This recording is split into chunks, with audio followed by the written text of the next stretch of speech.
करा. हा आणि होल्ड करा.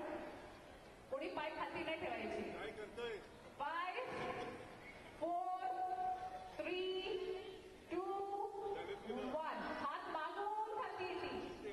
मागून खाली येते. पुन्हा एकदा ट्राय करूया. श्वास घेत हात वरती पाय वरती. 5 4 3 2 1. श्वास सोडत हळू खालून या आणि पाय पण खाली ठेवा. नेक्स्ट आसन आहे तो आहे आपला वृक्षासन. करूया. बघूया किती जणांना जमतोय. ठीक आहे. पायात तेवढंच अंतर ठेवा.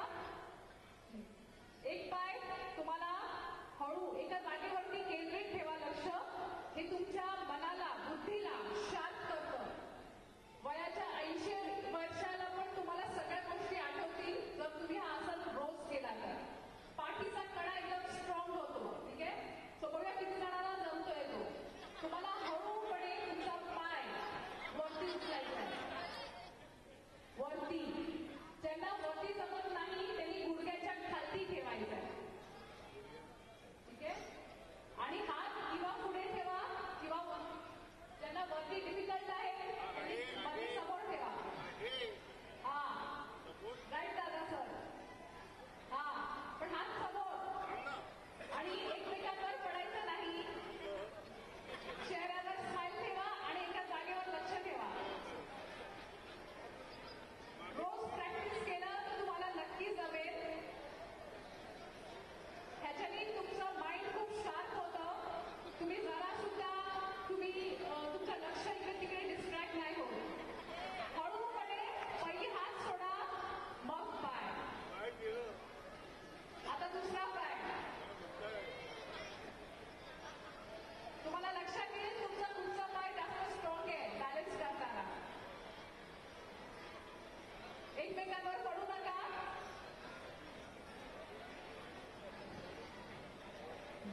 बॅलन्स करा.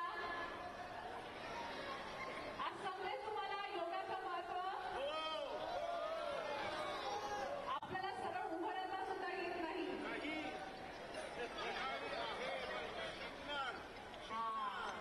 आता हळू पुन्हा हात पहिली खालती मग तुमचा पाय. ठीक आहे. नेक्स्ट आहे ते आहे कोणासन. पायामध्ये जास्त अंतर ठेवायचं आहे. आता श्वास घेत हात वरती. उजवा हात वरती. एकच हात वरती आणि हळू तुम्हाला साईड वाईज खाली जायचंय. श्वास सोडत जेवढं जमेल तेवढं खाली वाका. त्याच्याने तुमची कमर खूप मस्त शेप मध्ये येते. तुमच्या आतल्या ऑर्गन्सची मसाज होते. होल्ड करा. 5 4 3 2 1. हळू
चेहऱ्याकडे लक्ष ठेवा.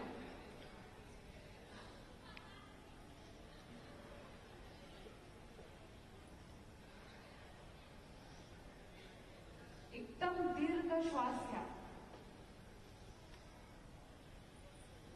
विसरून जावा की तुम्ही इकडे स्टेडियम मध्ये बसलाय. असं समजा की आपण एका देवळात बसलोय, एका छानशा मंदिरात बसलोय.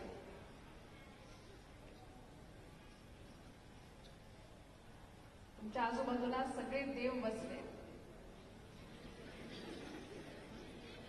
आणि शांतपैकी फक्त श्वास घ्या. दीर्घ श्वास घ्या. चेहऱ्यावर एक हलकीशी स्माइल ठेवा. मनामध्ये बरेच विचार येतील. किती वेळ हे लोक बसवणार आहेत, आम्ही घरी कधी जाणार, आम्ही फिरायला कधी जाणार, आम्हाला खायला कधी देणार. सगळे विचार येऊ द्या आणि जाऊ द्या. आणि चेहऱ्यावर एक छानशी स्माइल ठेवा आणि श्वास घ्या.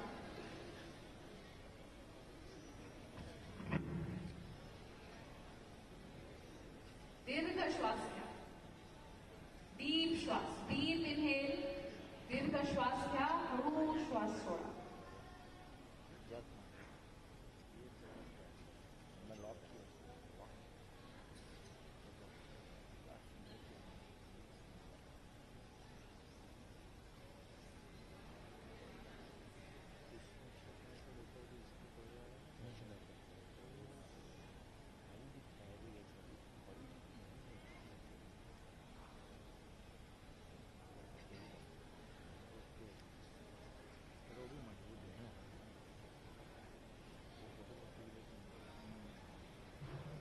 दीर्घ श्वास घ्या.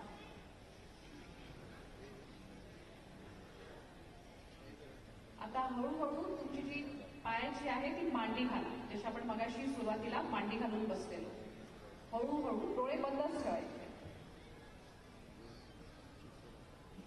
नॉर्मल मांडी घालून बसा आणि दीर्घ श्वास घ्या.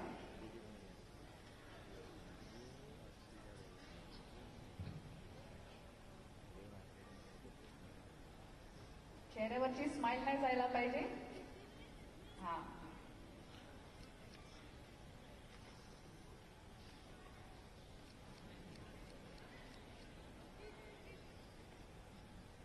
आणि आता एकदम हळू डोळे उघडा. हळू डोळे उघडा. कसं वाटलं 2 मिनिटं शांत बसून? छान वाटलं? मग तुम्ही कधी असे शांत बसतात? नाही बसत आहे तर आतापासून बसा. बाहेरच्या जगापेक्षा स्वतःच्या आतमध्ये झाकून बघायचं आहे. मनामध्ये. काय सर? शेजारीला असं नाही बघायचं. हा, शेजाऱ्यांना नाही बघायचं, शेजारच्यांना नाही बघायचं, स्वतःमध्ये बघायचं. हा, स्वतः छान बघायचं. ठीक आहे. आता मी मध्ये तुम्हाला काही प्रश्न विचारणार आहे, खरं उत्तरं द्यायची. कोणाला चॉकलेट आवडतं? सगळ्यांनी हात वर केले. मी पण हात वर करते, मला पण आवडतं. कोणाला आईस्क्रीम आवडतं? हा, मला पण आवडतं. कोणाला सगळ्या बाहेरच्या गोष्टी खायला आवडतात? वा, मला पण आवडतात. कोण घराचं जेवण आवडतं? सगळ्यांना. मला पण आवडतं. तर आता मुलांना लक्षात घ्या की आपण रोज जे काही जेवण जेवतो आहोत, तुम्ही जेवण घरातलं जेवणार, डाळ, भात, तूप, आपलं मराठमोळं जेवण एवढं उत्तम जेवण आहे की त्याच्यामध्ये तुम्हाला सगळी सात्विकता मिळते. आपल्या घरात सगळ्या प्रकारच्या भाज्या असतात, छोट्या छोट्या का नसुद्या. नुसतं डाळ भात पण तुम्ही एकत्र करून खाल्लं तरी पण तुम्हाला ताकद मिळते. मला सांगा, बाहेरच्या गोष्टींनी ताकद मिळते? पण मग का खाता?